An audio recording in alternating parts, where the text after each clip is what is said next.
அறிவுதான் நம்மை காக்கும் கருவின்னு வள்ளுவர் சொன்னதுக்கு அடையாளமா நம்முடைய மரியாதைக்குரிய மேலாள் ஒன்றிய அமைச்சர் பாசி அவர்கள் தன்னுடைய அன்னையார் திருமதி லட்சுமி அவருடைய பெயரான வளர்த்தமிழ் நூலகத்தை அமைச்சிருக்கிறார். இப்படி அறிவாலயங்களாக திகழக்கூடிய நூலகங்கள் திறந்து வைக்கிற வாய்ப்புகள் எனக்கு கிடைக்கிறதுல அதை நினைச்சு நான் பெருமைப்படுகிறேன். கொடைகுலமும் அறிவுத்தாகமும் கொண்டவங்க தங்களுடைய ஊர்களில் இது போன்ற ஒரு நூலகத்தை உருவாக்க வேண்டும் என்று நான் கேட்டுக்கொள்கிறேன். பெரிய நூலகங்களை அமைக்க முடியாதவங்க, அதற்கு வாய்ப்பு இல்லாதவங்க தங்களால் முடிஞ்ச அளவு படிப்பகங்களையாவது தொடங்கி நடத்தணும். எதிர்கால தலைமுறையின் கல்வியை கடந்து சமூகத்தை வரலாற்றை அறிந்து கொள்ள முற்போக்கு சிந்தனைகளை வலுப்பெற இத்தகைய நூலக படிப்பகங்களும் தான் அடித்தளமாக அமையும். அந்த அடித்தளத்தில் உருவாகும் இளைஞர்கள் தான் நம்ம தமிழ் சமுதாயத்தை நல்வழியில் நடத்துவாங்க.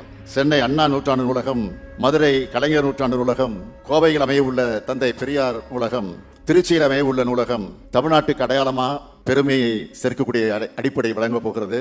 நீங்க அமைக்கிற நூலகம் படிப்பங்களும் உங்க ஊருக்கு அடையாளமா அது பெருமையாக அமையும். தமிழ் சமுதாயத்தை மேம்படுத்தும், தமிழ்நாட்டை வளப்படுத்தும், தமிழ்நாட்டு மாணவ மாணவியர்கள் இளைஞர்கள் அனைத்து துறைக்கும் தகுதிப்படுத்தும்.